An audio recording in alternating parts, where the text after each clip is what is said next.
question I received is, how often do people have seizures when coming off, and do you know how many people die from benzo withdrawal? First off, the seizures. I have never had a client, this is strange, but it'll give you some idea. I've never had a client that had a seizure or coming off benzos that struggled with seizures. I've had clients that had seizures, but they had that issue before benzo, so I'm sure benzos didn't help that situation.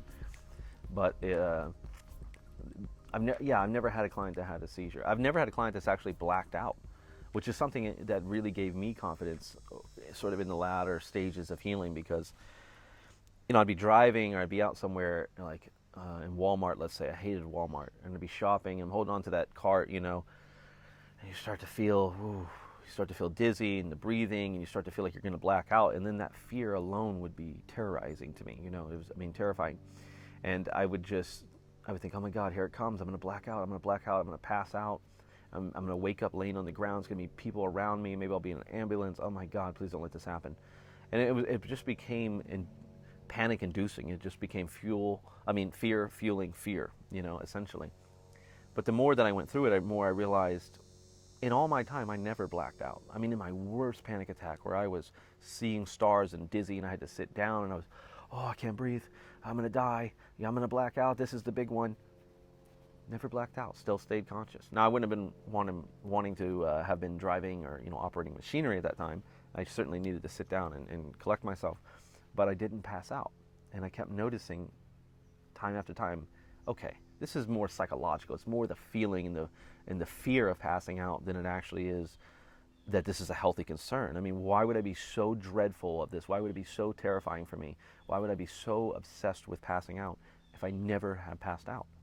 In 4 years, and I never passed out. And I thought, this is, okay, chances are 99% chance I'm not going to pass out. So just get that out of your head. If you're driving and you feel dizzy or something, pull over by all means, But as far as just the belief, because that's what happens. These things start as thoughts. What if I this? What if that? Then the thoughts happen so much, they become beliefs. They actually become, they have evolved from a what if to when it happens. Now it's no longer what if I black out. Now it's a belief that I will black out eventually. It's coming. And that's where these things get difficult to treat. Whether your belief is I will never heal, your belief is I can't exercise because I'll black out, or I'll have a heart problem, or whatever. There's 100 different negative self-defeating beliefs that we could examine, and maybe one day in a video I will. So for the first part of the question, how often do people have seizures when coming off? I've never seen it. I know it happens. I know you can get in the forums and you'll see it. Usually if you have a seizure, it's because a doctor ripped you off a high dose that you were on probably for an extended period of time, either cold turkey or just way too quick. It's usually something like that if you have a situation, or you weren't able to get to your benzos, or you were foolish, you just threw your benzos away and thought you were walking away from it. Which now today we have so much information, but it still happens. I did it. I really did it several years back. When I realized I had a problem, I just, I was dependent on benzos. Said, oh, hell with this. I'm just going to quit taking them. Wrong. 3 days later, massive panic attack, and that's when I really learned about benzo withdrawal. So, again, I haven't had anybody have seizures. I know it happens, but I would say it's very rare. For the second part of the question, do you know how many people die from benzo withdrawal? No, I don't. I wish there was a study. There should be a study done on this, so we can shed more light to the problem. So we can get, the World Health Organization and all these people, that can make changes in this area to recognize there's a problem here. People die not because of benzo withdrawal, because directly like you have a seizure and you die, or the drug itself just kills you somehow. It does feel like that. You're like, oh my God, I got this tension in my chest and I can't breathe. One day I'm just going to suffocate, or my heart's going to give out, or I'm going to have a seizure. It's almost never like that. It's just people get tired and they get so depressed and they feel so hopeless that they just feel like they can't hold on anymore. They just tap out, and it breaks my heart. It's the saddest thing.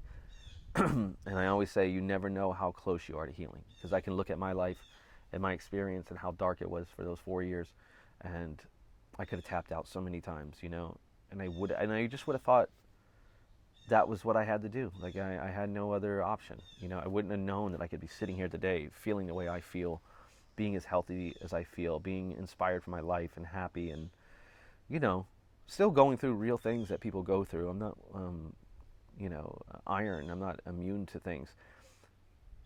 Getting older, aging, people dying, sickness, things like that. The world, state of the world today, you know. But as far as benzo withdrawal, that big piece of the puzzle, yeah, you heal. People heal. Most people heal. They really do. So it's about enduring the storm, weathering that storm, and being proactive, and doing things that can help you heal. Surrounding yourself with a support group, you know, and holding on, just holding on, having faith, believing in recovery, and just keep strong, for God's sake. That's what it's about. The suicide, even then, the suicide rates are pretty low. I mean, just from my experience, I've never had a client. I've known one person that wasn't a client; she was more of a friend, and I want to do a video for her. She became a really good friend, and she took her life, and broke my heart. I mean, just broke my heart. Like, I thought she was through it. I thought she was doing so much better. I couldn't believe it, you know. But we see it with so many people. Robin Williams, you know, is one name that comes to mind. I drew a tribute picture for him because I was, again, just heartbroken that this guy, this beautiful soul, we didn't know was suffering so much underneath it all that he felt like he had no options and he had to take his life. There's hope, people. Okay, we just have to endure. We have to be strong and keep fighting, because life is worth living, and this thing can turn around at any time. Believe in it.